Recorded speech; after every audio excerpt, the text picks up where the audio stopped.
Welcome back to another episode of 40 Facts about the 40K universe. I am your host, Gershwin, and you are watching One Mind Syndicate. Today we continue talking about races of Warhammer 40K as we get into a very unknown race within the Warhammer 40K galaxy or universe. If you're new to the channel, subscribe. We post Warhammer 40K content every single day. And if you have any suggestions for topics of Warhammer 40K, just comment down below. But with that said, let's get into 40 facts on the Saruthi. The Saruthi are an intelligent alien race who are native to a small interstellar empire in the Milky Way galaxy, bordering the Helican subsector, centered on the world of 56 Izar. The Saruthi and their worlds possess a lack of symmetry as a result of chaotic mutation that is unnerving to any human who views it. Five-limbed, with physical resemblance in human eyes to both arachnids and crustacean, they have no optical or auditory features, meaning no eyes and ears, but their senses of smell and taste are much more developed by human standards. Their skin is gray and wrinkled, and their bodies are asymmetrical, a mutational legacy of their association with the Terran tome of chaotic lore called the Necrotech. Their limbs terminate in metallic calipers, which can perform manipulations or grip stilts to add to their height, a Saruthi cultural affection. Their face is oblong, lacking any sensory organs except for several olfactory openings. Saruthi perceive their environment through smell and taste, and have thus developed a fundamentally different view of the universe to species that possess vision in any frequency of the electromagnetic spectrum. They have been observed performing a number of unusual feats, such as twisting their limbs into humanoid faces, which can communicate with humans or project deadly energies of an unknown origin, resembling lightning discharge. A smaller, paler variant of Saruthi, who do not use tools, seem to coexist with the normal Saruthi. Although it is not known if these beings are another gender, a subspecies, a slave caste, a combination of these, or something entirely different. Saruthi cities are enclosed and from the outside resemble giant spiral shells. The Saruthi are able to create portals through the warp and artificial environments within the warp, known respectively as tetragates and tetrascapes, which allow them to inhabit a space outside the physical universe in the immaterium, and to travel interstellar and interplanetary distances with no need of starships. Whether this technology was derived from studying the Necrotech or was developed independently, it is uncertain. At the time of the Age of Strife, the Saruthi inhabited over 40 star systems centered on their homeworld of 56 Izar, including the human colony world of Damask. They encountered and dealt with humans fleeing Terra with a copy of the Necrotech. When this chaotic tome was translated into a form that the Saruthi could comprehend, exposure to it irreversibly corrupted their minds, their culture, and their physical form, leading to the collapse of the Empire in civil war. This influence can be seen in the mutational deformation of their bodies and the disturbing asymmetry of Saruthi artifacts, such as the carvings unearthed by the human settlers of Damask. At the time of the so-called Affair of the Necrotech, in the late 41st millennium, contact with the Saruthi was prohibited by the Imperium of Man. The heretical Glaw family made clandestine contact with the Xeno race in an attempt to recover a human-readable copy of the Necrotech, but the conspiracy was broken by the Inquisition in the person of Gregor Eisenhorn. The Saruthi homeworld of 56 Izar was subsequently subjected to imperial military assault and exterminatus. No further contact between humanity and the Saruthi has ever been reported. And those were 40 facts on the Saruthi race of Warhammer 40K, as opposed to any other universe, I guess. I don't know why I said Warhammer 40K. It's not like we talk about any other universe. But anyways, the Saruthi race is a really interesting race. For a variety of reasons. The first one is, of course, it's very mysterious. We'll talk about that in a minute, but the one thing that really jumped out at me is the fact that these guys are so grimdark. And whenever you look at a race that's not playable in Warhammer 40K but was created later on as the actual game progressed, you start to see that, yes, there's a lot of adoptions of like grim darkness to the extreme. So if you look at all the playable races that exist right now, so we're talking about the Orcs, the Eldar, the Tyranids, the Tau.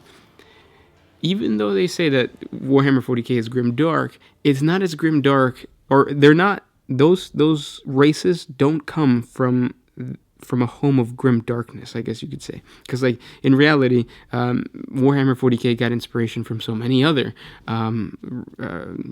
stories and whatnot. So most notably Tolkien. So the Eldar are elves, orcs or orcs, and like Tyranids are the alien and whatnot, which is kind of grim dark, but not even all the way. Of course, Tau is like sci-fi and futuristic and whatnot. But then you look at races like the Saruthi, and then you look at races like the Rakghoul. The Saruthi, they're just extremely grim dark. I mean, if you picture them, they are faceless creatures, very, very tall, and their hands turn into human faces, and they could use those to communicate with people. How is that not creepy? That's super, super creepy, super, super grim dark, and it just goes to show you the evolution of Warhammer 40K, which is why I think that when the Adeptus Mechanicus came out, at first I thought, oh, the Adeptus Mechanicus is very steampunkish, but the more I look at it and the more I see the creations that you find on Pinterest, you find on Instagram, they're actually very, very grim dark. You could twist them to be more grim dark than actually anything else. So again, it's just like the evolution of Warhammer 40K to grim darkness, and just us, the community, we're taking that grim darkness and we're pushing it further. And I think the people who are creating the additional lore for Warhammer 40K are definitely seeing that, and they're pushing all these new things to be grimdark. Now, the other thing I want to talk about is the Tetragates and the Tetrascapes. They can create entire worlds within the webway, basically. They can create their own webways, and then they can create Camera, basically, which is something that you see the Dark Eldar using, but at the same time, they make it seem like it's a little separate than the webway, than the webway, because they're just creating it themselves. Whereas the Eldar and the old ones, they discovered the webway. They discovered areas where the stream was quieter than the rest of the warp, and they could manipulate it. But these guys seem to create these things where they can just pass through warp portals, enter into other dimensions and whatnot. And if the Imperium were to get a hold of that, the Imperium would have just completely taken over the galaxy, especially the Emperor, because the Emperor was trying to create the Astronomicon, and he was trying to create the webway inside Terra for the purpose of faster than light travel. But if he would have had this technology of the Tetragates, why is it that the Imperium, and why is it that the Emperor did not seek the Tetragates, but instead was seeking a webway on Earth? It'd be really interesting to create a theory video. Comment down below. Let me know what you think. Why didn't the Emperor pursue the Tetragates and the Tetrascapes?